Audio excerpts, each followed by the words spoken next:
Hey guys, Richard Blaine here. Thanks for stopping by my easy cooking channel tonight. Tonight I'm back to making another wonderful pasta dish.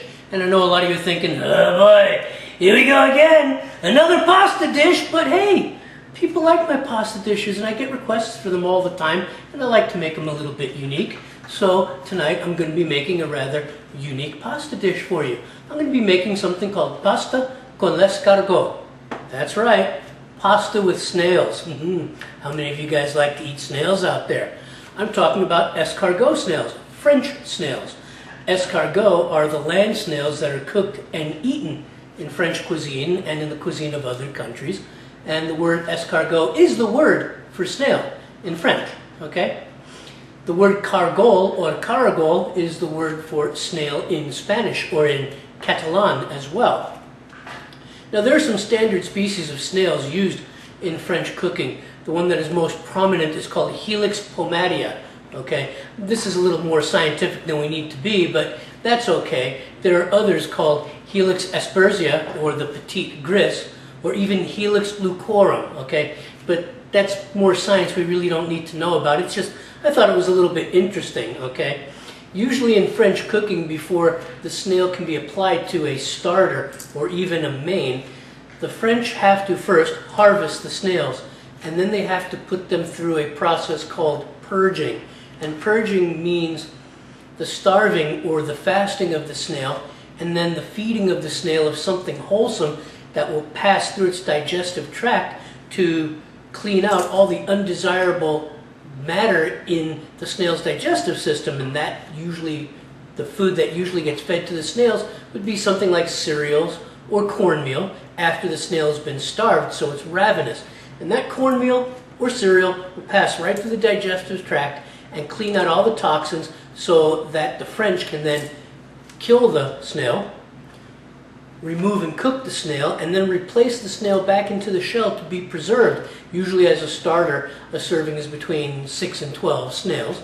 And snails are used in all other kinds of countries that most people really aren't even aware of. I mean, there are land snails, sea snails, and freshwater snails used in countries like Algeria, Spain, the Philippines, Vietnam, Indonesia, Cambodia, Laos, okay, Morocco, Sicily, Portugal, and Greece, okay?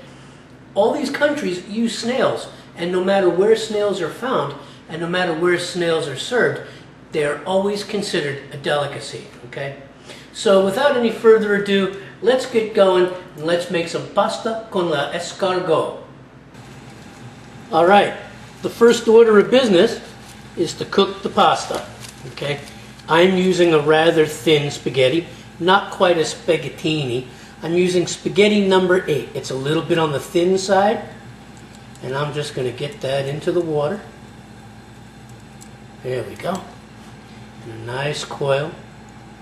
And I'm going to cook this to al dente. Okay, this is about 5 tablespoons of olive oil, and this is 1/2 of a medium red onion, finely diced, that I am going to cook up on medium high.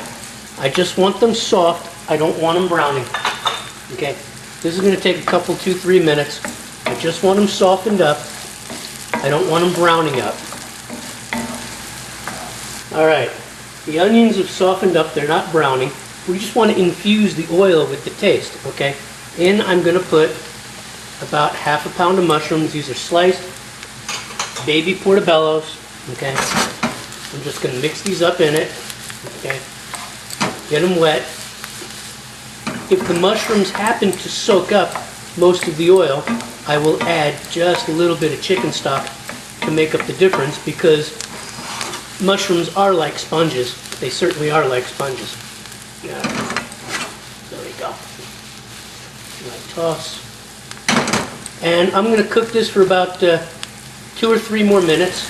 Okay, the mushrooms have cooked through. I've reduced the heat to medium. You can use 6 flat anchovies from a tin, okay, for this sauce. But what I'm going to do for convenience is I'm going to use anchovy paste, the equivalent of about 6 anchovies.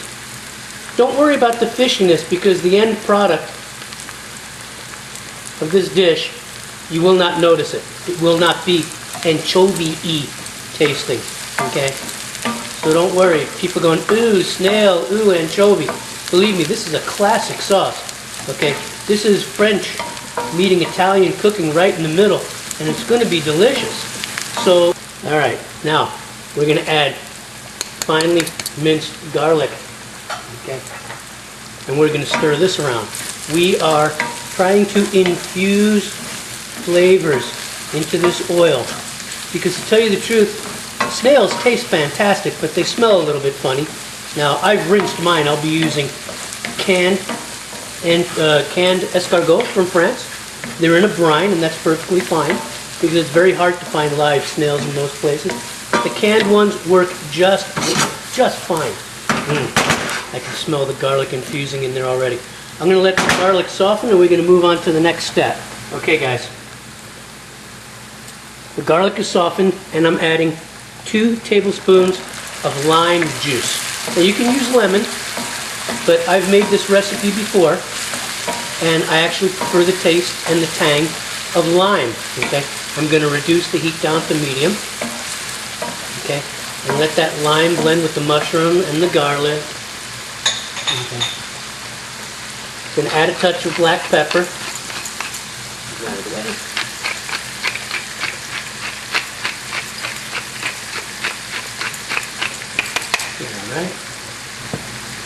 All right, my pasta's almost done. To this sauce now I'm going to add about a tablespoon of dried crushed oregano bulbs, a little more of the Italian influence, and no, I will not be adding white wine to this sauce, okay? It's not that kind of sauce. I will be adding just a little bit of a nice thick organic chicken stock.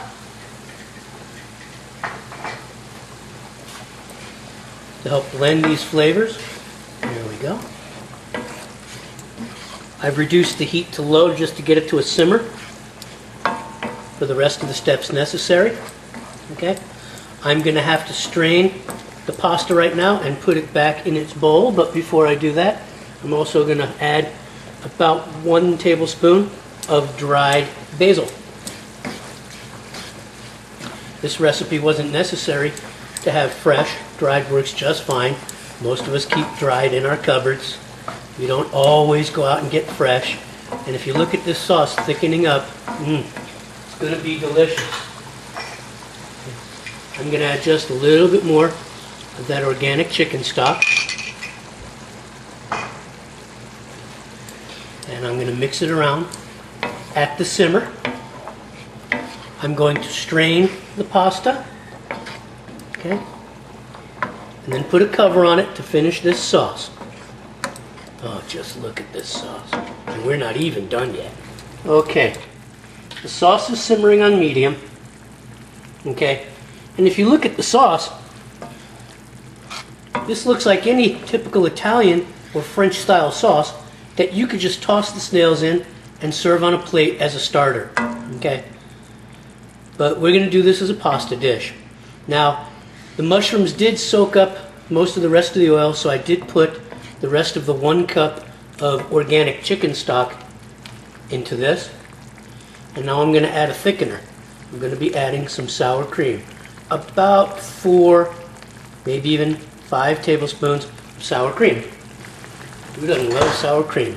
Now I got this on the simmer, and I'm going to blend this in. Okay. This is going to take a minute or so to blend in, and then start to thicken this sauce again. Okay. All right. Here comes the moment of truth. The sauce is thickened with the sour cream. Okay. And I'm going to be adding my snails now. Okay. This is 2 cans of French escargot. They were in brine. I drained them and I washed them thoroughly. Okay. Any grit, any shell, you should wash them thoroughly. Okay. Now, I'm going to let them sit in this sauce. Okay.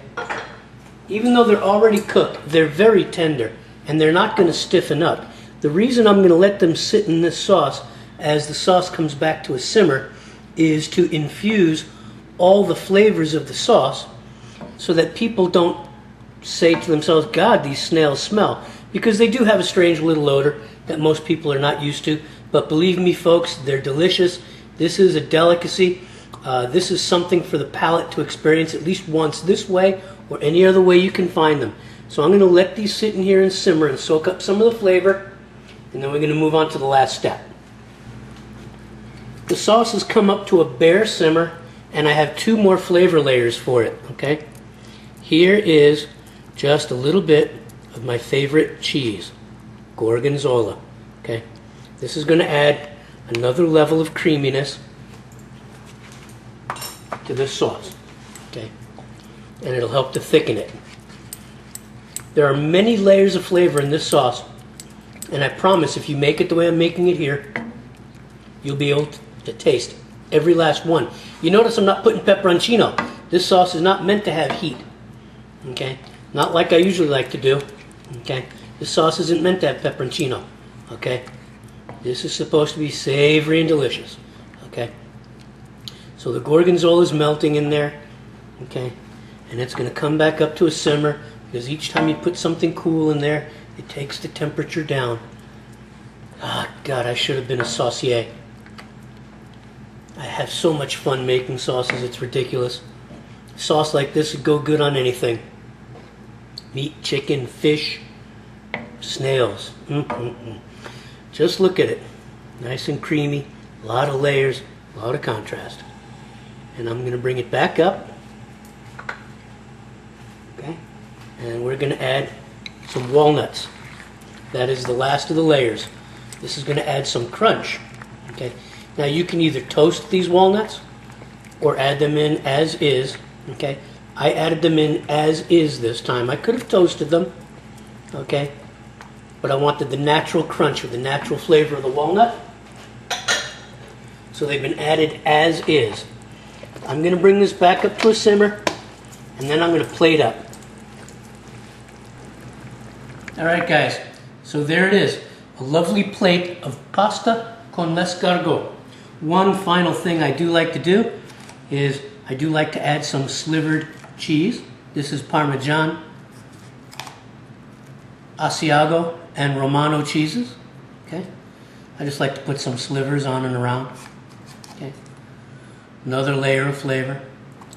Okay, yes, cheese does go good with snails. Okay, and yes, cheese does go good with certain kinds of seafood. Okay, so I just get those slivers around. You know, I'm not the best at plating. I'm the rustic type. My plating technique is definitely not fine dining. Okay, but there it is. Okay, and if you wanted to carry it a step further, it's not necessary. Okay, some capers, some chopped Kalamata olives. Okay, a little of both. Okay, it's a lot of food, it's a lot of flavor, but I promise, this is delicious. Okay, there it goes. So there you have it. There you have it. Pasta con l'escargot, the meeting of French and Italian cuisine. I want to thank you for stopping by. I hope you make this recipe. I know you will enjoy it, and I'll see you on the next video. Take care. So there you have it, guys. Pasta with snails. Pasta con l'escargot, okay? The meeting of Italian food and the meeting of French food. It's delicious. I hope you try it. I want to thank you for stopping by, and I'll see you on the next video. And hey, don't forget to check out Mr. Easy Knife, my knife and gear review channel. It's over there. I'll leave a link to it. I'll see you guys next time. Take care.